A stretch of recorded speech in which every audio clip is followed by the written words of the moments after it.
Hello everyone, আসসালামু আলাইকুম। আমি শিহাব আহমেদ, পড়াশোনা করছি ঢাকা সেন্ট্রাল ইউনিভার্সিটি কেমিস্ট্রি ডিপার্টমেন্টে।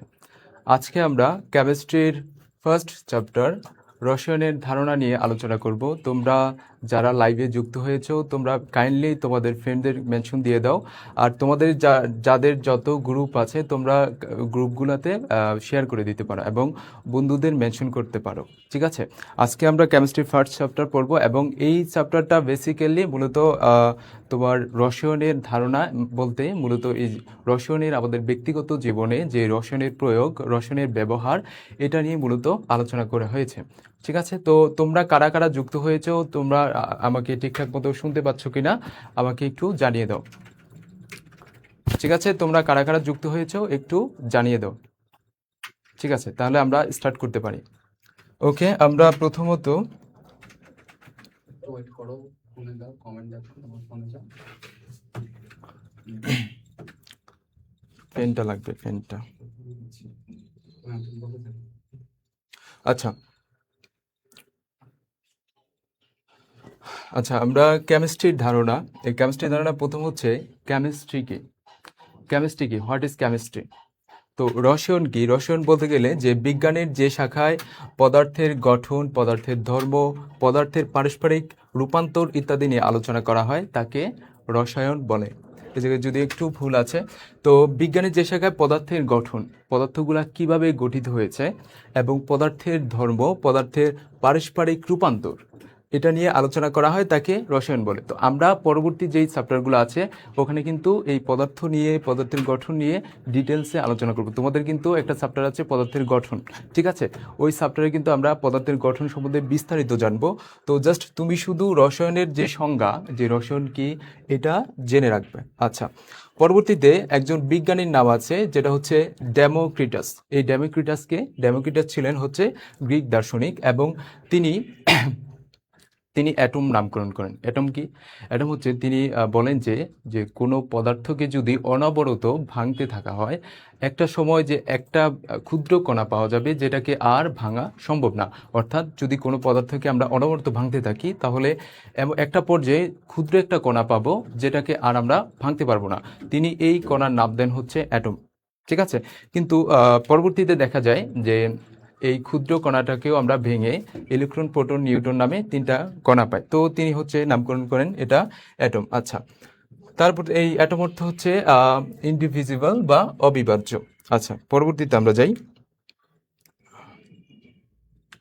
পেনটা হলে একটু ভালো হয়। আচ্ছা, আলকেমি। আলকেমি জিনিসটা কি? আলকেমি হচ্ছে মধ্যযুগীয় আরবের রসায়ন চর্চা। অর্থাৎ মধ্যযুগীয় আরবে রসায়ন নিয়ে যে গবেষণা বা চর্চা ছিল সেটাকে আমরা আলকেমি বলি। এই যে তুমি আর আমি কেমিস্ট্রি পড়তেছি, এখন কেমিস্ট্রি নিয়ে এত গবেষণা, এবং এই যে আমাদের দৈনন্দিন জীবনে যে কেমিস্ট্রির ব্যবহার, প্রয়োগ, এগুলা কিন্তু এই আলকেমি, তারা কিন্তু একটা সময় এগুলা নিয়ে গবেষণা করছিলেন। এই গবেষণার ফলেই কিন্তু আজকে আমরা এই কেমিস্ট্রির যে বিস্তার দেখতে পাও, এটা সম্ভব হয়েছে। ঠিক আছে, তো এই আলকেমি জিনিসটা কি? আলকেমি হচ্ছে মধ্যযুগে আর রসায়নের চর্চা, আর যারা এই কেমিস্ট্রি নিয়ে গবেষণা করেছিলেন তাদেরকে আমরা বলবো আলকেমিস্ট। ঠিক আছে, যারা এই কেমিস্ট্রি নিয়ে গবেষণা করেছিলেন তাদেরকে আমরা বলবো কি ভাইয়া? আলকেমিস্ট।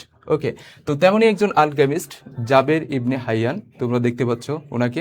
তো এই জাবের ইবনে হাইয়ানকে বলা হয় রসায়নের জনক। ঠিক আছে, এটা কিন্তু অনেক সময় এতে আসে। আচ্ছা, তোমরা কারা কারা যুক্ত হয়েছে একটু বলো ভাইয়া, কে কে কে আছো, লাইভটা কে কে দেখছো? তোমরা একটু কাইন্ডলি শেয়ার করে দিবে, হ্যাঁ, লাইভটা একটু শেয়ার করে দিবা। ঠিক আছে, আমরা ফিরি। তো এই জায়গায় রসায়নের জনক দেখছি যে আলকেমিস্ট, যিনি হচ্ছে জাবের ইবনে হাইয়ান। তো এটা কিন্তু এমসিকিউতে দেখা যায়। আরেকজন আছে এই যে আধুনিক রসায়নের জনক। আধুনিক রসায়নের জনক হচ্ছে অ্যান্টনি ল্যাভোইসিয়ে। এই অ্যান্টনি ল্যাভোইসিয়েকে বলা হয় আধুনিক রসায়নের জনক। তাইলে দুইটা জিনিস এই জায়গায়, একটা হচ্ছে রসায়নের জনক, আরেকটা হচ্ছে আধুনিক রসায়নের জনক। তো তোমাকে যদি শুধু রসায়নের জনক বলে তাহলে আমরা জাবের ইবনে হাইয়ান দেব, আর যদি বলে আধুনিক রসায়নের জনককে তখন আমরা কি দেব? তখন হচ্ছে অ্যান্টনি ল্যাভোইসিয়েকে দেব। ঠিক আছে, উনি হচ্ছে প্রেজেন্ট, বর্তমান রসায়নের জনক বলা যায়। ঠিক আছে, ওকে, আমরা নেক্সটে যাই। এ হচ্ছে আমাদের অ্যান্টনি ল্যাভোইসিয়ে। তো এই ব্রোঞ্জ বা কাঁসা, ব্রোঞ্জ বা কাঁসা কি? আসলে ব্রোঞ্জ বা কাঁসা হচ্ছে আসলে একটা সংকর ধাতু, বুঝছো? সংকর ধাতু কি? সংকর ধাতু হচ্ছে এক বা একাধিক ধাতু গলিত অবস্থায় এটাকে যদি আমরা মিশ্রিত করি বা একত্রিত করি, তখন এটা আলাদা একটা পদার্থ তৈরি হয়, তখন ওটাকে আমরা সংকর ধাতু বলি। ঠিক এই জায়গায় এই কপার এবং টিন, এই কপার এবং টিনের যেই গলিত তরল রয়েছে, ওই দুটাকে যদি আমরা মিশ্রিত করি বা একত্রিত করি, তখন হচ্ছে আমরা ব্রোঞ্জ নামক একটা পদার্থ পাবো, ব্রোঞ্জ বা কাঁসা পাবো। এই ব্রোঞ্জটা হচ্ছে এই এমসিকিউটা কিন্তু, এই যে ব্রোঞ্জ বা কাঁসা, এটা কিন্তু তোমার এমসিকিউতে প্রায় আসতে দেখা যায়। বিভিন্ন বোর্ড কোয়েশ্চেনগুলো আমি দেখছিলাম, ওই জায়গায় মানে এটা প্রচুর আসে, প্রচুর। ঠিক আছে, যে এই যে কপারের সাথে টিন দিয়ে কি তৈরি করা হয়, বা ব্রোঞ্জ তৈরিতে কোনটা কোনটা প্রয়োজন হয়, কপার এবং টিন, এই দুটো আমরা মনে রাখবো যে কপার এবং টিন দিয়ে ব্রোঞ্জ তৈরি করা হয়। তারপর হচ্ছে ব্রাশটা হচ্ছে কপার এবং জিঙ্ক দিয়ে তৈরি করা হয়। এই দুটো, এটাও কিন্তু একটা সংকর ধাতু, এটা মনে রাখতে হবে। ব্রাশ বা পিতলও কিন্তু সংকর ধাতু। আমাদের আরেকটা আছে, সেটা হচ্ছে ইস্পাত। তো ইস্পাতটা তৈরি করা হয় হচ্ছে তোমার দিয়ে কার্বন এবং আয়রন দিয়ে, কার্বন এবং আয়রন দিয়ে হচ্ছে ইস্পাত তৈরি করা হয়। আচ্ছা, ঠিক আছে, আমরা নেক্সটে যাই। আচ্ছা, তোমরা কারা কারা যুক্ত হয়েছো? মোটামুটি কয়েকজন, বেশ কয়েকজন আমি দেখতে পাচ্ছি তোমরা যুক্ত হয়েছো। তোমরা একটু কাইন্ডলি ফ্রেন্ডদের মেনশন করো, এবং কে কোথা থেকে যুক্ত হয়েছো একটু ভাইয়াকে জানিয়ে দাও। ঠিক আছে, তোমরা কারা কারা যুক্ত হয়েছে একটু জানিয়ে দাও। আমি দেখতে পাচ্ছি রবিউল ইসলাম, রবি, তুমি সালাম দিয়েছো, ওয়ালাইকুম আসসালাম ভাইয়া। তারপর হচ্ছে তারপর আরও অনেকেই সালাম দিচ্ছ, 7 জন যুক্ত হয়েছে। সবাইকে অনেক অনেক ধন্যবাদ, এবং তোমরা হচ্ছে ফ্রেন্ডদের একটু মেনশন করে দাও। ঠিক আছে ভাইয়া, ফ্রেন্ডদের একটু মেনশন করে দাও। এই জায়গা থেকে, এই সফটওয়্যার থেকে মোটামুটি যত ধরনের কোশ্চেন আসতে পারে আমরা সবগুলো কিন্তু টাচ করব। ঠিক আছে, তো এটা কিন্তু তোমরা ভাইয়ের সাথে যদি এই ক্লাসটা করতে পারো, তাহলে কিন্তু মোটামুটি তোমাদের এই চ্যাপ্টারটা ভালোভাবে কাভার হয়ে যাবে। ঠিক আছে, আচ্ছা, তোমরা কমেন্ট করতে থাকো। কোনো কিছু যদি সমস্যা হয়, না বুঝতে পারো, তাহলে তোমরা অবশ্যই প্রশ্ন করতে পারো। ঠিক আছে, আমরা নেক্সটে যাই। আচ্ছা, ব্রাশ বা পিতল দেখলাম, ব্রোঞ্জ, কাঁসা, এই দুইটা দেখলাম। এগুলো হচ্ছে আমাদের সংকর ধাতু, এগুলা সংকর ধাতু। হ্যাঁ, পেনটা লাগবে একটু। ওকে, থ্যাংক ইউ। আমরা পরবর্তীতে যাই। আচ্ছা, এই জায়গায় আছে কি? এই জায়গায় হলো যে সর্বপ্রথম ব্যবহৃত ধাতু, সরি এই জায়গায় স্পেলিং একটু ভুল আছে, যে সর্বপ্রথম ব্যবহৃত ধাতু হচ্ছে তামা। এইটা যে ভাই কতবার আসছে, এটা অনেকবার আসছে। ঠিক আছে, এমসিকিউতে কিন্তু অনেকবার আসছে। তো এইটা তোমরা একেবারে মুখস্থ রাখবে যে সর্বপ্রথম ব্যবহৃত ধাতু হচ্ছে তামা, সর্বপ্রথম ব্যবহৃত ধাতু তামা। আচ্ছা, এবার আমরা এই জায়গায় একটু হেডলাইনে ভুল করছে, ঠিক আছে, সমস্যা নাই। ঠিক আছে, আমরা এই জায়গায় চলে আসি যে বিষয়বস্তু ঘটনা। এই যে কাঁচা আম টক কিন্তু পাকা আম মিষ্টি, এটা কিন্তু বারবার প্রশ্নে আসতে দেখা যায়। খ নম্বর কোশ্চেনে আসতে দেখা যায় পাকা আম টক, সরি, কাঁচা আম টক কিন্তু পাকা আম মিষ্টি কেন? তো কাঁচা আমে কি থাকে জানো? কাঁচা আমে হচ্ছে অ্যাসিড থাকে, দুইটা অ্যাসিড থাকে। একটা হচ্ছে আমাদের এই যে ম্যালিক অ্যাসিড, সাকসেনিক অ্যাসিড, সাকসেনিক অ্যাসিড, এই সাকসেনিক অ্যাসিড, আরেকটা হচ্ছে সাকসেনিক অ্যাসিড, আরেকটা হচ্ছে আমাদের ম্যালিক অ্যাসিড। এই ম্যালিক অ্যাসিড, এই দুইটা অ্যাসিড থাকে। ঠিক আছে, এই অ্যাসিড থাকার কারণে আমটা কিন্তু টক হয়, কাঁচা আম। ঠিক আছে, তো অ্যাসিড থাকলেই কিন্তু সেটা টক হয়। তাহলে কাঁচা আম কেন টক? দুইটা অ্যাসিড থাকে, একটা সাকসেনিক অ্যাসিড, আরেকটা হচ্ছে ম্যালিক অ্যাসিড। এই দুইটা অ্যাসিড থাকার কারণে আম টক হয়। ঠিক আছে, আর আমটা যখন পাকে, তখন এই দুইটা অ্যাসিডের কেমিক্যাল চেঞ্জের কারণে আমের এই দুইটা অ্যাসিড পরিবর্তিত হয়ে দুইটা হচ্ছে ফ্রুক্টোজ এবং গ্লুকোজে পরিণত হয়। ঠিক আছে, আমটা যখন পাকে, তখন এই দুইটা অ্যাসিডের রাসায়নিক পরিবর্তন হয়ে গ্লুকোজ এবং ফ্রুক্টোজে পরিণত হয়, যে কারণে আমটা যখন পাকে তখন হচ্ছে আম মিষ্টি লাগে। ঠিক আছে, তাহলে কাঁচা আম টক কিন্তু পাকা আম মিষ্টি কেন? এটা কিন্তু খ নাম্বার প্রশ্নে আসে। এটা আশা করি তোমরা পারবে। ঠিক আছে, কাঁচা আম টক কিন্তু পাকা মিষ্টি কেন? আচ্ছা, নেক্সটে যাই আমরা। নেক্সটে কি আছে, যে কেরোসিন, প্রাকৃতিক গ্যাস ও মোম ইত্যাদির দহন। তো এই কেরোসিন, প্রাকৃতিক গ্যাস, মোম, এগুলোর মূল উপাদান কি জানো? এগুলোর মূল উপাদান হচ্ছে হাইড্রোকার্বন। ঠিক আছে, হাইড্রোকার্বন। তো হাইড্রোকার্বন জিনিসটা কি? হাইড্রোকার্বন জিনিসটা কি? হ্যাঁ, আমি তো লিখতে পারতেছি না। আচ্ছা, তোমরা কমেন্ট করো একটু, ঠিক আছে? তোমরা কমেন্ট করো আমি একটা পেজ আচ্ছা পুরোপুরি নিবা এরকম সেই পেন। আচ্ছা আচ্ছা আচ্ছা ঠিক আছে। ও জুম করে ফেলছ ওটা কোন এটা? হ্যাঁ হ্যাঁ এরকম পেজ ফরম্যাট পুরো ফরম্যাটটা একভাবে এই শেপে থাকে যেন অর্ধেক অর্ধেক না। হ্যাঁ এই যে দেখো এখানে খেয়াল করো, লাল আসলে এই যে ক্লিক করলে আসে, ক্লিক করলে যায়। তুমি তো সবই দেখা যাবে, এবার ক্লিক করবা, কিন্তু ক্লিক করবা যদি ক্লাসের মাঝখানে সেখানে লাগে না বুঝতে তো এটা ক্লিক করে সাইডে নেবা। আচ্ছা আচ্ছা এবার হচ্ছে এই যে এখান থেকে তুমি এটা এই যে খেয়াল করো, এটা হচ্ছে বাড়াতে পারবা, তো বাড়াই নেবা, পাঁচে হয় না। এবার এরকম তুমি একদম মুছে যাও, অথবা তুমি এখানে ডিরেক্ট দিয়ে আচ্ছা ঠিক আছে। এখানে চাপ দিলে আবার লেখা। আর যখন তুমি পরে পেজে যাবে এখানে চাপ দিয়ে ওইটা ক্লিক করে পরে পেজে যাবে, ঠিক আছে? আচ্ছা থ্যাংক ইউ। ঠিক আছে, আমরা যে কাঁচা আম টক পাকা আম মিষ্টি কেন এটা দেখছি। এবার আমরা যে কেরোসিন, প্রাকৃতিক গ্যাস, মোম ইত্যাদির দহন দেখব। এই কেরোসিন, প্রাকৃতিক গ্যাস, মোম এগুলা মূল উপাদান হচ্ছে হাইড্রোকার্বন। এই হাইড্রোকার্বনটা হচ্ছে ভাইয়া দুইটা উপাদান দিয়ে তৈরি। তো হাইড্রো মানে কি বলতো? হাইড্রো মানে হচ্ছে হাইড্রোজেন, আর কার্বন থেকে আসছে কার্বন, ঠিক আছে? তো হাইড্রোকার্বন হচ্ছে হাইড্রোজেন এবং কার্বনের সমন্বয়ে তৈরি যৌগ, ঠিক আছে? হাইড্রোকার্বন হচ্ছে হাইড্রোজেন এবং কার্বনের সমন্বয়ে তৈরি যৌগ হচ্ছে হাইড্রোকার্বন। তো এই হাইড্রোকার্বনকে যখন আমরা একটু মুছি,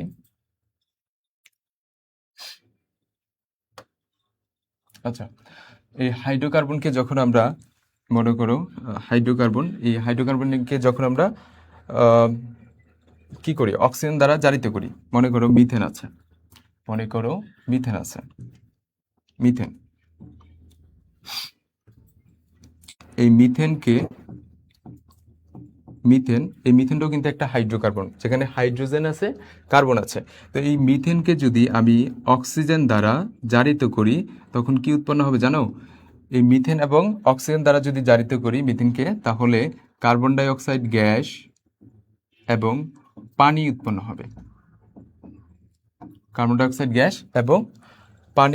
হবে। ঠিক আছে? তাহলে দহন ঘটলে বাতাসের অক্সিজেনের সাথে এগুলো বিক্রিয়া হয়ে কার্বন ডাই অক্সাইড এবং জলীয় বাষ্প উৎপন্ন করে, এবং সাথে এটা কিন্তু তাপ উৎপন্ন করে, ঠিক আছে? আলো উৎপন্ন করে।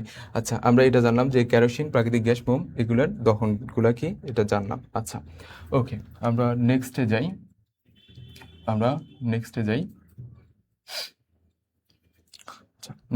আমরা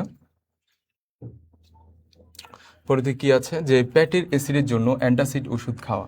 আচ্ছা, তুমি কি জানো আমাদের পাকস্থলীতে আমরা যে খাবার খাই, এটা পাকস্থলীতে এক ধরনের অ্যাসিড নিঃসৃত হয়, যেটা হচ্ছে হাইড্রোক্লোরিক অ্যাসিড বা HCl। এই হাইড্রোক্লোরিক অ্যাসিডটা আমাদের যখন একটা সার্টেন মাত্রা পর্যন্ত বৃদ্ধি পায়, একটা অ্যামাউন্ট পর্যন্ত, তখন আমাদের পেটে একটা ব্যথা অনুভব হয়, ঠিক আছে? তখন আমরা বুঝতে পারি যে পেটে আসলে আমাদের গ্যাস্ট্রিকের ব্যথা অনুভূত হচ্ছে। তো এই পেটে যখন HCl এর মাত্রাটা বৃদ্ধি পায়, পাকস্থলীতে HCl এর মাত্রাটা বৃদ্ধি পায়, তখনই আমরা বুঝতে পারি যে আমাদের গ্যাস্ট্রিকের সমস্যা হচ্ছে। তখন আমরা কি করব? এই অ্যাসিডকে প্রশমিত করার জন্য এমন কিছু উপাদান নিতে হবে যেটা অ্যাসিডকে প্রশমিত করতে পারে বা নিউট্রাল করতে পারে। তাহলে আমরা অ্যাসিডকে প্রশমিত করার জন্য কি নিতে পারি? তো আমরা ক্ষার নিব। এখন ক্ষার কোনগুলো নিব? যেগুলো হচ্ছে দুর্বল ক্ষার, সেই ক্ষারগুলো আমরা নিব, ঠিক আছে? তো এই জায়গায় দুইটা ক্ষার দেওয়া আছে। একটা হচ্ছে অ্যাসিডের সমস্যার জন্য অ্যালুমিনিয়াম হাইড্রোক্সাইড এবং ম্যাগনেসিয়াম হাইড্রোক্সাইড। এই অ্যালুমিনিয়াম হাইড্রোক্সাইড এবং ম্যাগনেসিয়াম হাইড্রোক্সাইড পেটের যে HCl আছে, এই HCl এর সাথে বিক্রিয়া করে এই মনে করো অ্যালুমিনিয়াম হাইড্রোক্সাইড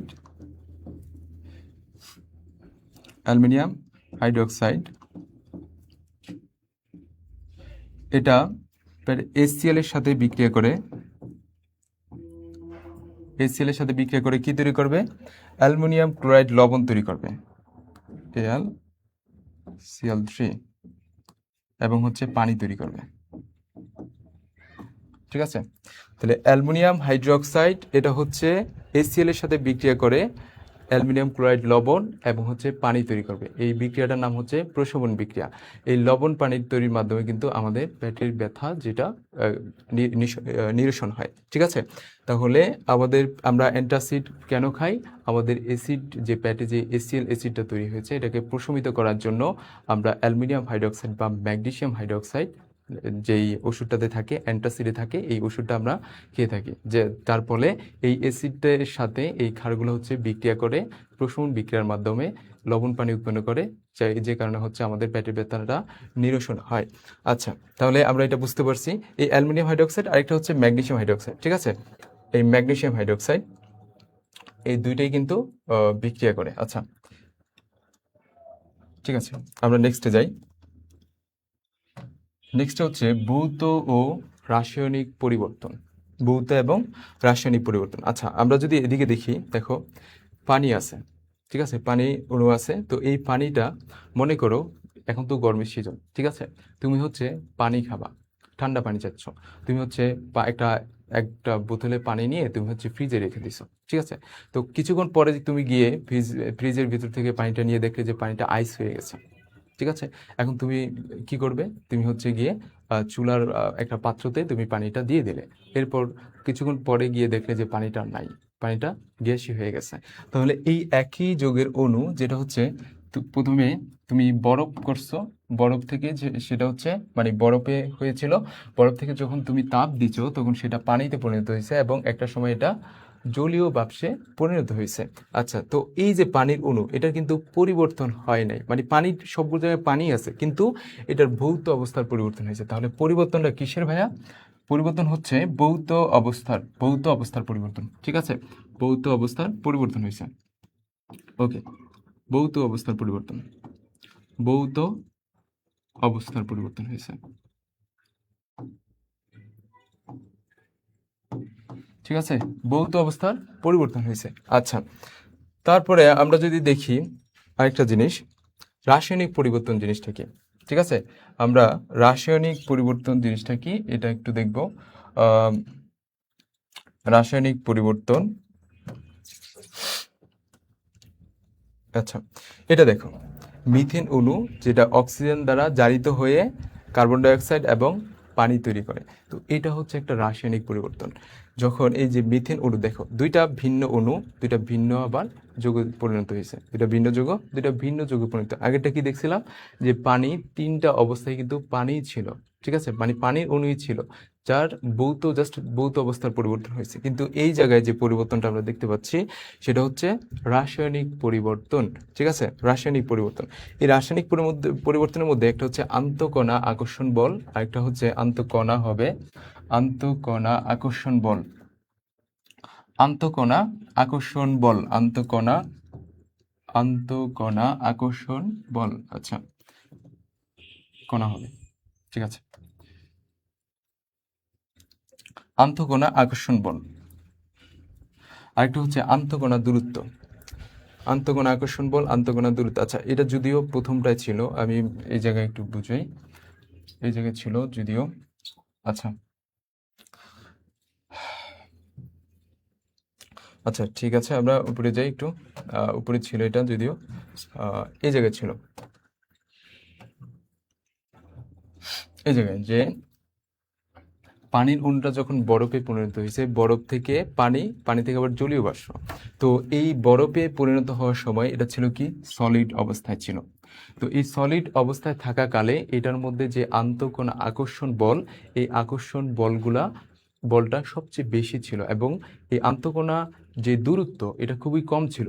অণুগুলো যে পরমাণুগুলো আছে এগুলো খুবই কাছাকাছি ছিল। ঠিক আছে, যখন এটা পানিতে কনভার্ট হয়েছে, পানিতে কনভার্ট হওয়ার কারণে এটার আন্তঃকণার যে আকর্ষণ বল এটা খুবই কমে গেছে এবং এটার যে দূরত্ব এটাও কিন্তু বেড়ে গেছে। ঠিক আছে, একটু বেড়ে গেছে এবং জলীয় বাষ্প হওয়ার সময় এই আন্তঃকণা আকর্ষণ বলটা কিন্তু আরো কমে গেছে। ঠিক আছে, যার কারণে এটা জলীয় বাষ্পে পরিণত হয়েছে। ঠিক আছে, আচ্ছা আমরা এটা দেখলাম আন্তঃকণা আকর্ষণ বল, আর একটা হচ্ছে আন্তঃকণা দূরত্ব, দুটো দেখলাম। আচ্ছা, এই যে রাসায়নিক পরিবর্তন জিনিসটা হচ্ছে এক বা একাধিক বিক্রিয়ক অণু মিলে সম্পূর্ণ ভিন্নধর্মী নতুন অণুতে পরিণত হলে তাকে রাসায়নিক পরিবর্তন বলে। এই যে আমরা একটু আগে দেখলাম যে একটা হচ্ছে ভৌত পরিবর্তন ছিল, আরেকটা হচ্ছে রাসায়নিক পরিবর্তন। তো এই রাসায়নিক পরিবর্তনে আমরা কি দেখছিলাম যে এক বা একাধিক অণু যে কারণ ছিল আমাদের মিথেন ছিল এবং হচ্ছে অক্সিজেন ছিল। এই মিথেন এবং অক্সিজেন মিলে সম্পূর্ণ ভিন্নধর্মী উৎপাদে পরিণত হয়েছে, ঠিক আছে, সম্পূর্ণ ভিন্নধর্মী কার্বন ডাইঅক্সাইড এবং হচ্ছে পানিতে পরিণত হয়েছে। এটাই হচ্ছে আমাদের রাসায়নিক পরিবর্তন, এটা আমরা দেখে আসছি। তো তোমরা হচ্ছে এটা একটু মনে রাখবা যে রাসায়নিক পরিবর্তন জিনিসটা কি। ঠিক আছে, আমরা এবার চলে আসি যে রসায়নের অনুসন্ধান বা গবেষণা প্রক্রিয়া। তো রসায়নের অনুসন্ধান বা গবেষণা প্রক্রিয়ায় মনে করো যে তুমি একটা জিনিস নিয়ে গবেষণা করবে, ঠিক আছে, একটা জিনিস নিয়ে গবেষণা করবে, তুমি হচ্ছে বিজ্ঞানী হতে চাও, ঠিক আছে। তো বিজ্ঞানী হতে চাও, যে একটা জিনিস নিয়ে তুমি গবেষণা করবে, তো গবেষণা করার জন্য প্রথমে কি করতে হবে জানো? প্রথম ধাপ হচ্ছে তোমার বিষয়বস্তু নির্ধারণ।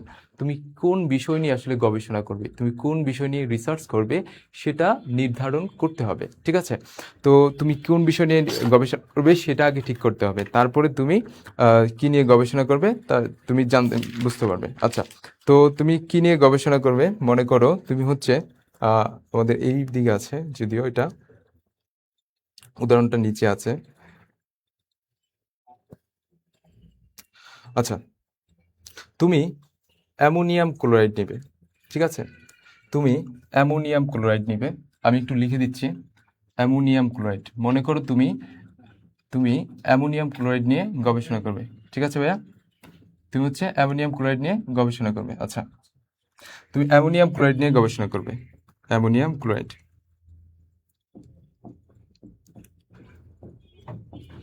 এটা নিয়ে হচ্ছে তুমি গবেষণা করবে। কি গবেষণা করবে? তুমি হচ্ছে এই অ্যামোনিয়াম ক্লোরাইডটা পানির মধ্যে দিলে এটা কি তাপ উৎপাদী বিক্রিয়া দেয় না তাপ হারি বিক্রিয়া দেয়? অর্থাৎ এই অ্যামোনিয়াম ক্লোরাইডটা কি পানি থেকে তাপ শোষণ করে নেবে না পানিতে তাপ বর্জন করবে? তুমি সেই পরীক্ষাটা করবে, ঠিক আছে। তো এই পরীক্ষাটা করার জন্য তুমি কি করলে, প্রথমে আমাদের যেই একটা কোনো কিছু নিয়ে রিসার্চ করতে গেলে আমাদের প্রথমে কি করতে হবে? বিষয়বস্তু নির্ধারণ। তো তুমি বিষয়বস্তু নির্ধারণ করে ফেললে যে তুমি হচ্ছে অ্যামোনিয়াম ক্লোরাইডের সাথে পানি মিক্সড করবে। আচ্ছা, H2O, ওকে, পানি মিক্সড করবে। তো তুমি এই যে অ্যামোনিয়াম ক্লোরাইড নিয়ে যে রিসার্চটা করতে চাও, এটার জন্য তোমার প্রথমে যেই কাজটা করতে হবে, বই বা পূর্বের গবেষণাপত্রের সাহায্যে বিষয়বস্তু সম্পর্কে কিছু ধারণা নেওয়া। তুমি এই যে একটা জিনিস নিয়ে রিসার্চ করতেছো, তুমি প্রথম তোমার কাজ হবে যে তোমার কাছে তো এখন ফোন আছে, তোমার বই আছে, রিসার্চ পেপার আছে, এগুলাতে দেখবে যে এই যে আমি একটা পদার্থ নিয়ে গবেষণা করতেছি, এই পদার্থটা নিয়ে এর আগে কেউ কোনো রকম গবেষণা করছিল কিনা। হইতে পারে এই পদার্থটা দাহ্য বা হইতে পারে পানির সাথে রিয়েকশন করে বাজে দুর্ঘটনা ঘটতে পারে। এই জন্য তোমাকে এই পদার্থ সম্বন্ধে আগে থেকে একটু জ্ঞান থাকতে হবে, ঠিক আছে, আগে থেকে একটু নলেজ থাকতে হবে যে এইটা নিয়ে এর আগে কেউ কি কোনো রকম গবেষণা করছিল কিনা, ঠিক আছে। বিভিন্ন রিসার্চ পেপার দেখতে পারো, বই দেখতে পারো, ঠিক আছে। তাহলে তোমার দ্বিতীয় যে কাজ সেটা হবে কি, দ্বিতীয় কাজটা হচ্ছে বই বা পূর্বের গবেষণাপত্রের সাহায্যে বিষয়বস্তু সম্পর্কে ধারণা নেওয়া। আচ্ছা, এবার হচ্ছে প্রয়োজনীয় বস্তু ও যন্ত্রপাতির প্রণালী নির্ধারণ। তুমি এই যে মনে করো যে অ্যামোনিয়াম ক্লোরাইডের সাথে পানি মিক্সড করে যেই তুমি কতটুকু তাপ বৃদ্ধি পাইছে না তাপ শোষিত হয়েছে, এটা হচ্ছে তুমি নির্ধারণ করবা। এর জন্য তোমার কি লাগবে? তোমার পরীক্ষা করার জন্য তোমার প্রয়োজনীয় যে জিনিসপত্র তুমি যেখানে পরীক্ষা করবা সেগুলো লাগবে। তো কি কি লাগতে পারে যে প্রয়োজনীয়? মনে করো যে এই অ্যামোনিয়াম ক্লোরাইডটা প্রয়োজন হবে। প্রথমত অ্যামোনিয়াম ক্লোরাইড লাগবে, সলিড একটা অ্যামোনিয়াম ক্লোরাইড লাগবে। তারপর হচ্ছে তোমার পানি লাগবে, লিকুইড। তারপর যে তুমি এই যে রিয়েকশনটা ঘটাবা এর জন্য তোমার একটা কি লাগবে? বিকার লাগবে, বিকার, ঠিক আছে, যেখানে তুমি হচ্ছে রিয়েকশনটা ঘটাবা। তো এই বিকারের মধ্যে মনে করো তুমি পানি নিলা, পানি আছে বিকারের মধ্যে, পানি আছে। আচ্ছা, বিকারের মধ্যে পানি আছে, এই পানি H2O আছে, হ্যাঁ, H2O, আচ্ছা, H2O আছে। এবং এইটার মধ্যে তুমি একটা থার্মোমিটার দিলা, থার্মোমিটারের চিত্র নিয়ে কেউ হাসাহাসি করো না, ঠিক আছে। একটা থার্মোমিটার দিলা, মনে করো এটা একটা থার্মোমিটার, হ্যাঁ, থার্মোমিটার, এদিকে দাগ কাটা আছে। থার্মোমিটার কেন নিছো? যে এটা আসলে তাপমাত্রা কতটুকু বৃদ্ধি পাইছে বা কতটুকু কমছে আমরা হচ্ছে এটা দেখব। আচ্ছা, তুমি থার্মোমিটার নিলা, এবার তুমি হচ্ছে যেই ক্লোরাইডটা আছে, অ্যামোনিয়াম ক্লোরাইডটা আছে। আচ্ছা, তুমি এবার কি করলা, যে অ্যামোনিয়াম ক্লোরাইডটা আছে, সরি, অ্যামোনিয়াম ক্লোরাইডটা দিয়ে দিলা এটার মধ্যে। ঠিক আছে, এটার মধ্যে তুমি হচ্ছে অ্যামোনিয়াম ক্লোরাইডটা দিয়ে দিলা, অ্যামোনিয়াম ক্লোরাইডটা দিলা। তো তুমি যখন এটার মধ্যে অ্যামোনিয়াম ক্লোরাইডটা দিলা, ঠিক আছে, অ্যামোনিয়ামে যে বিষয়বস্তু নির্ধারণ করলা, তুমি হচ্ছে অ্যামোনিয়াম ক্লোরাইড নিলা, পানি নিলা, একটা বিকার নিলা, একটা থার্মোমিটার নিলা, এগুলি হচ্ছে তোমার পরীক্ষা করার জন্য প্রয়োজনীয় বিষয়বস্তু। ঠিক আছে ভাইয়া? আচ্ছা, পরবর্তীতে আমরা কি করব, পরীক্ষা করব। এবার হচ্ছে আমাদের পরীক্ষার পালা, মেইন যে কাজ সেটা। ঠিক আছে, তো পরীক্ষা করতে গিয়ে আমরা যখন এই পানির মধ্যে, বিকারের মধ্যে পানি নিলাম, পানির মধ্যে এই অ্যামোনিয়াম ক্লোরাইডটা নিলাম, তখন আমরা কি দেখতে পাই জানো? তখন আমরা যেটা দেখতে পাই, আচ্ছা, তখন আমরা যেটা দেখতে পাই, তখন আমরা দেখতে পাই যে এই জায়গায় অ্যামোনিয়াম ক্লোরাইড, পানির যেই তাপটা আছে, অ্যামোনিয়াম ক্লোরাইড হচ্ছে পানি থেকে তাপটা কি করে শোষণ করে নেয়। আমরা একটু নিচে যাই, তখন দেখতে পাবো অ্যামোনিয়াম ক্লোরাইড পানিতে দ্রবীতকরণ। আচ্ছা, তো অ্যামোনিয়াম ক্লোরাইডটা যখন 0 গ্রাম দ্রবীত করা হয় না, এখনো অ্যামোনিয়াম ক্লোরাইড দেই নাই, ঠিক আছে, তখন আমরা আমাদের যে ছিল, থার্মোমিটার ছিল, সেখানে আমরা তাপমাত্রা দেখতে পাচ্ছি 25 ডিগ্রি সেলসিয়াস। আচ্ছা, যখন আমরা 5 গ্রাম অ্যামোনিয়াম ক্লোরাইড নিলাম, তখন আমরা দেখতে পাচ্ছি যে তাপমাত্রা 25 থেকে 5 ডিগ্রি কমে কত হয়ে গেছে, 20 ডিগ্রি সেলসিয়াস। আচ্ছা, পরবর্তীতে যখন আমরা 10 গ্রাম নিলাম, আরও 5 গ্রাম বাড়াইলাম, তখন দেখলাম আরও 5 ডিগ্রি কমে গেছে। আবার যখন আরও 5 গ্রাম বাড়াইছি, আরও 5 ডিগ্রি কমে গেছে। অর্থাৎ আমরা দেখতেছি যে অ্যামোনিয়াম ক্লোরাইড আমরা পানির সাথে যত মিক্সড করতেছি, আমরা দেখতেছি যে তাপমাত্রা ততই কমে যাচ্ছে। অর্থাৎ তাপমাত্রা কমে গেলে সেটা কোন বিক্রিয়া হয় বলো তো? কে বলতে পারবে? তাপমাত্রা কমে গেলে সেটা কোন বিক্রিয়া হয়? তাপমাত্রা কমে গেলে সেটা হচ্ছে তাপহারী বিক্রিয়া। আর যদি তাপ উৎপন্ন হয়, তখন সেটা হচ্ছে তাপ উৎপাদী বিক্রিয়া। আচ্ছা, তাহলে এই অ্যামোনিয়াম ক্লোরাইডের যে বিক্রিয়াটা আমরা দেখতে পাচ্ছি, সেটা হচ্ছে একটা তাপহারী বিক্রিয়া বা এন্ডোথার্মিক বিক্রিয়া। আচ্ছা, তাহলে আমাদের এই জায়গায় কি ছিল, যে পরীক্ষা। তাহলে পরীক্ষা করে আমরা এগুলো দেখলাম। তাহলে তথ্য সংগ্রহ ও তথ্যের বিশ্লেষণ। তাহলে আমরা তথ্য সংগ্রহ করলাম যে অ্যামোনিয়াম ক্লোরাইড যখন আমরা পানিতে মিক্সড করব, তখন আমরা দেখতে পাবো যে পানির তাপমাত্রাটা কমে গেছে, অর্থাৎ এটা হচ্ছে একটা তাপহারী বিক্রিয়া। এবার ফলাফল ও ফলাফল নিয়ে আলোচনা। এই যে এই ছকটা ভাইয়া, এই ছকটা কিন্তু খুবই important, it's a very very important. ঠিক আছে, এই ছকটা কিন্তু পরীক্ষার জন্য খুবই ইম্পর্টেন্ট, এবং এখান থেকে এমসিকিউতে কিন্তু বেশ কোশ্চেন হয়। এখানে হয় যে তোমার যে রসায়নের অনুসন্ধান বা গবেষণা প্রক্রিয়ায় প্রথম ধাপ কোনটা, বা দ্বিতীয় ধাপ কোনটা, তৃতীয় ধাপ কোনটা, শেষের ধাপ কোনটা, এগুলা নিয়ে তুমি যখন বোর্ড কোশ্চেনগুলো দেখবা, এগুলো নিয়ে প্রচুর কোশ্চেন হয়। এই ছক থেকে কিন্তু প্রচুর কোশ্চেন হয়। খ নম্বরে কিন্তু আসতে পারে, বা ঘ নম্বরে যে রাসায়নিক প্রক্রিয়া অনুসন্ধান বা গবেষণা প্রক্রিয়ার ধাপগুলো বিশ্লেষণ করো। আচ্ছা, আমরা একটু নেক্সটে যাই, আমরা এটা দেখছি। ওকে, আমরা পরবর্তীতে যাই। পরবর্তীতে কি আছে, যে বিভিন্ন রাসায়নিক চিহ্ন আছে, ব্যবহারের ঝুঁকি ও ঝুঁকির মাত্রা ও সাবধানতা। আচ্ছা, প্রথমে যেটা আছে সেটা হচ্ছে বিস্ফোরক পদার্থ। প্রথমে যেটা আছে সেটা হচ্ছে কি ভাইয়া, বিস্ফোরক পদার্থ। এই বিস্ফোরক পদার্থের যে সাইনগুলো আছে, এগুলো কিন্তু একটু তোমার খেয়াল রাখতে হবে। ঠিক আছে, এই সাইনগুলো দিয়ে তোমরা বলে যে এটা কোন পদার্থের সাইন, এটা আসতে পারে। আর বিস্ফোরক পদার্থের মধ্যে সবচেয়ে ইম্পর্টেন্ট এগুলোর মধ্যে, এগুলো কিন্তু ভাই এই ছকটা কিন্তু ভেরি ভেরি ইম্পর্টেন্ট। ঠিক আছে, এই ছকটা কিন্তু খুবই ইম্পর্টেন্ট, খুবই ইম্পর্টেন্ট। এখান থেকে কিন্তু কোশ্চেন হবেই হবে, এখান থেকে কিন্তু কোশ্চেন হবেই হবে। এই জায়গায় এই যে টিএনটি আছে, টিএনটি আছে, এই টিএনটি, পারক্সাইড এবং হচ্ছে নাইট্রোগ্লিসারিন, এগুলো হচ্ছে এই ধরনের বিস্ফোরক পদার্থ। তাহলে বিস্ফোরক পদার্থ কারা? TNT, peroxide, nitroglycerine. TNT, peroxide, nitroglycerine, এই যে তিনটা পদার্থ হচ্ছে, এরা হচ্ছে বিস্ফোরক পদার্থ। এটা কিন্তু ভেরি ইম্পর্টেন্ট, এখান থেকে কিন্তু কোশ্চেন হয়। ঠিক আছে, তো এর মধ্যে এই যে টিএনটি যেটা, সেটা দিয়ে হচ্ছে পারমাণবিক বোমা তৈরি করা হয়। ঠিক আছে, যারা বিস্ফোরিত হয়ে যায়। আচ্ছা, আমরা তাহলে সাইনটা মনে রাখবো, বিস্ফোরক পদার্থ। এই বিস্ফোরক পদার্থ হচ্ছে খুব সাবধান থাকতে হবে। এইসব পদার্থ ব্যবহারের সময় আগুন লাগা, প্রচণ্ড বিস্ফোরণ হতে পারে। ঠিক আছে, এগুলো একটু খেয়াল রাখবে, এগুলো একটু জাস্ট রিডিং দিবা। আচ্ছা, আমরা একটু পরে যাই। কি আছে এই জায়গায়, দাহ্য পদার্থ।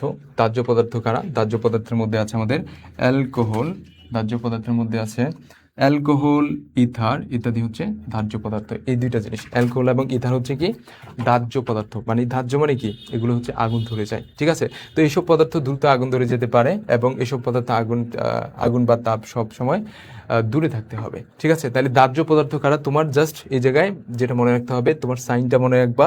আর দাহ্য পদার্থের যে উদাহরণগুলো, ঠিক আছে, উদাহরণগুলো আছে, এক্সাম্পলগুলো আছে, এগুলো একটু মনে রাখতে হবে। আচ্ছা, পরবর্তীতে আমরা যাই, বিষাক্ত পদার্থ আছে। তো বিষাক্ত পদার্থ সাইনটা মনে রাখতে হবে, বিষাক্ত পদার্থের যে সাইন। এবং এই বিষাক্ত পদার্থ কারা, এই বিষাক্ত পদার্থ হচ্ছে বেনজিন, ক্লোরোবেনজিন, মিথানল।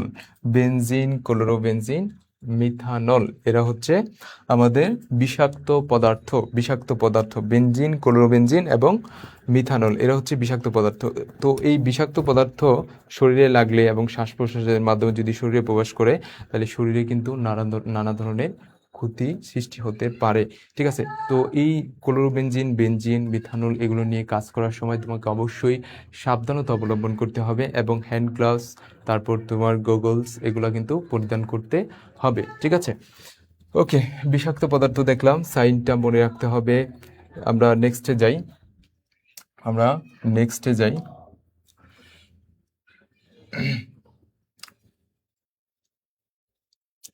আমরা নেক্সটে যাই। ওকে ওকে, পরবর্তীতে কি আছে, বিষাক্ত পদার্থের পরে হচ্ছে আমাদের উত্তেজক আছে, উত্তেজক পদার্থ। তো এই উত্তেজক পদার্থের মধ্যে আমাদের বিশেষ করে ঢাকা শহরে কিন্তু এই সমস্যাটা আমরা প্রায় ফেস করি, যে উত্তেজক পদার্থের মধ্যে কি কি আছে, যে ডাস্ট আছে, ডাস্ট ডাস্ট আছে, লঘু অ্যাসিড, ক্ষার, নাইট্রাস অক্সাইড, এগুলো হচ্ছে আমাদের উত্তেজক পদার্থ, ঠিক আছে। তো এগুলো চোখ, ত্বক, চোখ, শ্বাসতন্ত্র ইত্যাদির ক্ষতি করে, তাই এ ধরনের পদার্থ ব্যবহারের সময় apron, hand glove, safety goggles এগুলা হচ্ছে ব্যবহার করতে হবে, ঠিক আছে। তাহলে এই জায়গায় তুমি সাইনটা মনে রাখবা, উত্তেজক পদার্থ কিন্তু একটা ক্রস দেওয়া, এটা একটু মনে রাখবা। আর এই যে উদাহরণগুলা, জাস্ট, লঘু অ্যাসিড এবং ক্ষার, নাইট্রাস অক্সাইড এগুলো হচ্ছে কি ভাইয়া, এগুলো হচ্ছে উত্তেজক পদার্থ, যারা হচ্ছে তোমার ত্বকে বা যদি চোখে পড়ে বা শ্বাসতন্ত্রে প্রবেশ করে, তাহলে কিন্তু মারাত্মক ক্ষতি সৃষ্টি করতে পারে। এর মধ্যে যেটা আছে যেমন অ্যাসিড ক্ষার কিন্তু যদি তোমার ত্বকে পড়ে, বিশেষ করে যদি তীব্র অ্যাসিড যেটা বা স্ট্রং অ্যাসিড বা স্ট্রং ক্ষার, এগুলো কিন্তু শরীরের ক্ষতির সৃষ্টি করতে পারে, ঠিক আছে। এগুলো কিন্তু শরীরে ক্ষতির সৃষ্টি করতে পারে। আচ্ছা, উত্তেজক পদার্থ আমরা দেখলাম। তারপর আমরা চলে যাই, তারপরে হচ্ছে আমাদের কি আছে, স্বাস্থ্য ঝুঁকিপূর্ণ পদার্থ। স্বাস্থ্য ঝুঁকিপূর্ণ পদার্থ, আচ্ছা, স্বাস্থ্য ঝুঁকিপূর্ণ পদার্থ কারা, স্বাস্থ্য ঝুঁকিপূর্ণ পদার্থ হচ্ছে এমন পদার্থ যারা হচ্ছে শরীরের জন্য ক্ষতিকর বা স্বাস্থ্যের জন্য ক্ষতিকর, এমন পদার্থগুলোই তো স্বাস্থ্য ঝুঁকিপূর্ণ পদার্থ হবে, তাই না। আচ্ছা, আমরা স্বাস্থ্য ঝুঁকিপূর্ণ পদার্থ যদি দেখি, এগুলোর ভিতরে রয়েছে কি কি, তো এই যে ক্যান্সার সৃষ্টি করতে পারে, এই যে বেনজিন, টলোইন, জাইলিন, এই তিনটা হচ্ছে আমাদের স্বাস্থ্য ঝুঁকিপূর্ণ পদার্থ। স্বাস্থ্য ঝুঁকিপূর্ণ পদার্থ হচ্ছে benzene, benzene benzene, toluene, xylene. Benzene, toluene, xylene, এর তিনটা হচ্ছে আমাদের স্বাস্থ্য ঝুঁকিপূর্ণ পদার্থ, এটা একটু মনে রাখতে হবে। তো এগুলো হচ্ছে এই ধরনের পদার্থ ত্বকে লাগলে বা শ্বাস প্রশ্বাসের সাথে যদি শরীরের ভিতরে গেলে, তা শরীরের স্বল্প বা দীর্ঘমেয়াদী ক্ষতি করতে পারে। এগুলো শরীরে প্রবেশ করলে ক্যান্সারের মতো কঠিন রোগ কিংবা কি দিচ্ছে, শ্বাসতন্ত্রের ক্ষতি হতে পারে। তো এগুলো একটু মনে রাখবা, জাস্ট তুমি, তোমার কাজ হবে যে স্বাস্থ্য ঝুঁকিপূর্ণ পদার্থ কোনগুলা, ঠিক আছে, এবং সাইনটা, এগুলো একটু তোমার মনে রাখতে হবে, ঠিক আছে ভাইয়া। তাহলে স্বাস্থ্য ঝুঁকিপূর্ণ পদার্থ আমরা দেখে পেলাম যে স্বাস্থ্য ঝুঁকিপূর্ণ পদার্থ কোনগুলো আছে, স্বাস্থ্য ঝুঁকিপূর্ণ পদার্থ কোনগুলো আছে, এগুলো হচ্ছে আমরা দেখে পেলাম। ওকে, তারপরে আমরা যাই, নেক্সটে যাই একটু, তেজস্ক্রিয় পদার্থ আছে। তেজস্ক্রিয় পদার্থ কারা, যে এসব পদার্থ থেকে ক্ষতিকারক রশ্মি বের হয় যা ক্যান্সারের মতো মরণবিধি সৃষ্টি করতে পারে কিংবা এজন্য যে একজনকে বিকলাঙ্গ করে দিতে পারে, তাই এসব পদার্থ ব্যবহারের সময় বিশেষ সতর্ক থাকা প্রয়োজন। যেমন ইউরেনিয়াম এবং রেডিয়াম, ইউরেনিয়াম আরেকটা হচ্ছে রেডিয়াম, এরা হচ্ছে তেজস্ক্রিয় পদার্থ। তো এই ইউরেনিয়াম, রেডিয়াম এগুলো হচ্ছে ভারী ধাতু। তো এই ভারী ধাতু থেকে সাধারণত এই ভারী ধাতুগুলো যখন ভাঙে, তখন এগুলো থেকে তেজস্ক্রিয় রশ্মি নির্গত হয়, যেগুলো হচ্ছে শরীরের জন্য খুবই ক্ষতিকর। এবং এগুলা এমন বিষাক্ত পদার্থ যারা হচ্ছে কি করতে পারে, যারা হচ্ছে শরীরের ক্ষতি সাধন করতে পারে। ঠিক আছে, তো আমরা একটু এগুলা খেয়াল রাখবো। এই দুইটা যে ইউরেনিয়াম এবং রেডিয়াম হচ্ছে কি তেজস্ক্রিয় পদার্থ, ইউরেনিয়াম রেডিয়াম তেজস্ক্রিয় পদার্থ। আচ্ছা, তো এগুলো শরীরে ক্যান্সার সৃষ্টি করতে পারে। কি সৃষ্টি করতে পারে? হ্যাঁ, ক্যান্সার সৃষ্টি করতে পারে। এটা একটু মনে রাখতে হবে। একজন বিকলাঙ্গ করে দিতে পারে, বিকলাঙ্গ করে দিতে পারে। আচ্ছা, তাহলে আমরা একটু রিভাইজ করি, যে এই জায়গায় কি পড়লাম। আমরা জাস্ট একটু রিভাইজ করি, যে কি পড়লাম জাস্ট। আচ্ছা, বিস্ফোরক পদার্থ পড়লাম, যে বিস্ফোরক পদার্থ যারা, তারা হচ্ছে কি করবে? বিস্ফোরিত হবে। এই জায়গায় আমি তোমারে পড়তে বলছিলাম যে সাইনটা পড়বা, আর হচ্ছে বিস্ফোরক পদার্থ যে টিএনটি, পারক্সাইড, নাইট্রোগ্লিসারিন, এগুলো দেখবে একটু। তারপর দাহ্য পদার্থ আছে, দাহ্য পদার্থের মধ্যে পড়বা হচ্ছে দাহ্য পদার্থের উদাহরণগুলা। ঠিক আছে, দাহ্য পদার্থ কারা, এই উদাহরণগুলা তোমার পড়তে হবে। অ্যালকোহল, ইথার হচ্ছে দাহ্য পদার্থ। তারপর হচ্ছে বিষাক্ত পদার্থ। এই বিষাক্ত পদার্থের যে উদাহরণগুলো আছে, বেনজিন, ক্লোরোবেনজিন, মিথানল, এ ধরনের পদার্থ। তো এগুলো হচ্ছে আমাদের বিষাক্ত পদার্থ, এটা পড়তে হবে। দেন হচ্ছে উত্তেজক পদার্থ কারা, উত্তেজক পদার্থ, এই উত্তেজক পদার্থ যদি চোখে পড়ে, শ্বাসন্তে, এগুলোর ক্ষতি সৃষ্টি করবে। ডাস্ট, লঘু অ্যাসিড এবং নাইট্রাস অক্সাইড, এগুলো হচ্ছে আমাদের উত্তেজক পদার্থ। ঠিক আছে, ডাস্ট, লঘু অ্যাসিড, নাইট্রাস অক্সাইড, এগুলো হচ্ছে আমাদের উত্তেজক পদার্থ। স্বাস্থ্য ঝুঁকিপূর্ণ পদার্থ কারা? স্বাস্থ্য ঝুঁকিপূর্ণ পদার্থ হচ্ছে যেগুলো শরীরের জন্য খুবই ক্ষতিকর। এগুলো আমরা দেখছি বেনজিন, টলুইন, জাইলিন, এই তিনটা হচ্ছে আমাদের স্বাস্থ্য ঝুঁকিপূর্ণ পদার্থ। তেজস্ক্রিয় পদার্থ দেখলাম, তেজস্ক্রিয় পদার্থের মধ্যে হচ্ছে ইউরেনিয়াম, রেডিয়াম, যেগুলো থেকে হচ্ছে তেজস্ক্রিয় রশ্মি নির্গত হয়, এবং এই তেজস্ক্রিয় রশ্মি যদি কাউকে বিকলাঙ্গ পর্যন্ত বা পঙ্গু পর্যন্ত করে দিতে পারে। ঠিক আছে, আচ্ছা, আমাদের আরো দুইটা সাইন আছে, আমরা একটু যদি দেখি। এগুলো হচ্ছে, একটা হচ্ছে পরিবেশের জন্য ক্ষতিকর, আর একটা হচ্ছে ক্ষতি সৃষ্টিকারী। তো পরিবেশের জন্য ক্ষতিকর কারা? পরিবেশের জন্য ক্ষতিকর হচ্ছে, এই যে দেখো, এই জায়গায় এটা হচ্ছে পরিবেশের জন্য ক্ষতিকর। সাইনটা মনে রাখবা। এগুলো হচ্ছে এটার কি পড়বা? এটার হচ্ছে যে ভারী ধাতু, যেমন লেড, যেমন এই যে কি আছে, লেড, লেড, মার্কারি ইত্যাদি। এগুলো হচ্ছে লেড, মার্কারি, এই দুইটা ভারী ধাতু।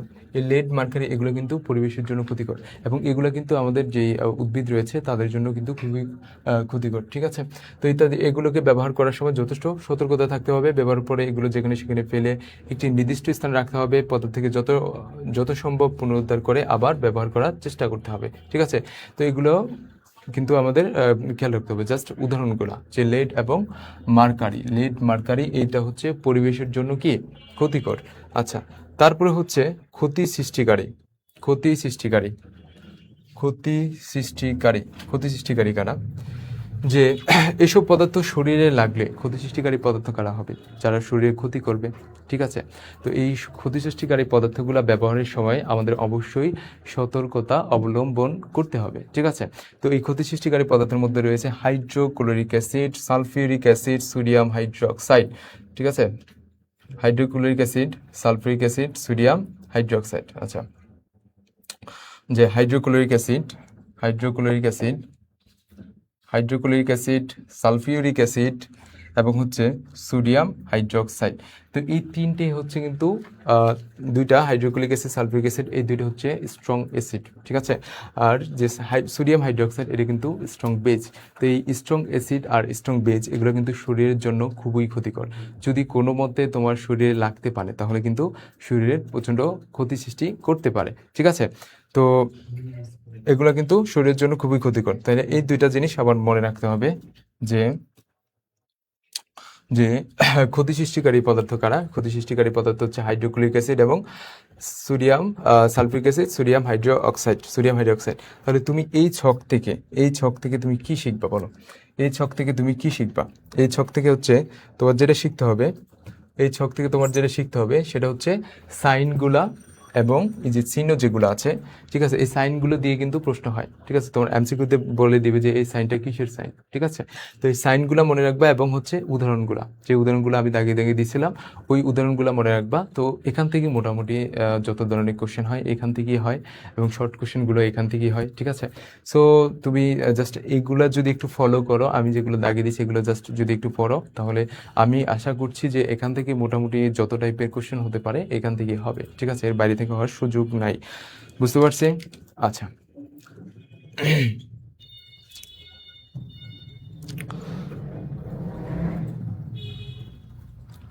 আচ্ছা, তাহলে সবাইকে, তোমরা কয়জন যুক্ত আছে এখনো?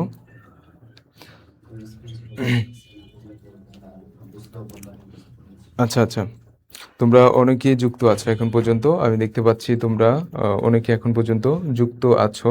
তাহলে তোমাদের ক্লাসটা কেমন লাগলো, ওভারঅল কেমন হয়েছে এটা একটু জানিয়ে দাও ভাইয়াকে। এবং কোথাও কোনো সমস্যা আছে কিনা, কোনোটা বুঝতে পারো না এরকম আছে কিনা তোমরা একটু জানিয়ে দাও, হ্যাঁ। আর সবাই ক্লাসটা একটু শেয়ার করে দিবা, সবাই ক্লাসটা একটু শেয়ার করে দিবা, ঠিক আছে ভাইয়া, ক্লাসটা একটু শেয়ার করে দিবা। তাহলে আমি জাস্ট যেগুলো পড়াইছি ওগুলো একটু খেয়াল রাখবা, হ্যাঁ। আহ, তাহলে আমরা এখানে এখানে রাখি। আহ, ঠিক আছে, সবাই ভালো থাকবা, সবাইকে অসংখ্য ধন্যবাদ ক্লাস করার জন্য। এবং এবং তোমাদের কোনো প্রশ্ন থাকলে তোমরা করতে পারো, তোমাদের যদি কোনো প্রশ্ন থাকে তাহলে তোমরা করতে পারো। আচ্ছা, মোটামুটি অল্প একটু সময় আছে, মোটামুটি 2-1 মিনিটের মতো। তোমরা যদি কোনো প্রশ্ন থাকে বা কোনোটা বুঝতে অসুবিধা হয় তাহলে তোমরা প্রশ্ন করতে পারো, ঠিক আছে, প্রশ্ন করতে পারো, আমি অ্যান্সার দেব, ঠিক আছে। কোনো প্রশ্ন থাকলে প্রশ্ন করতে পারো। আচ্ছা, তোমাদের যদি কোনো প্রশ্ন থাকলে প্রশ্ন করতে পারো। আচ্ছা ভাই, এখানে রেখে দেবো।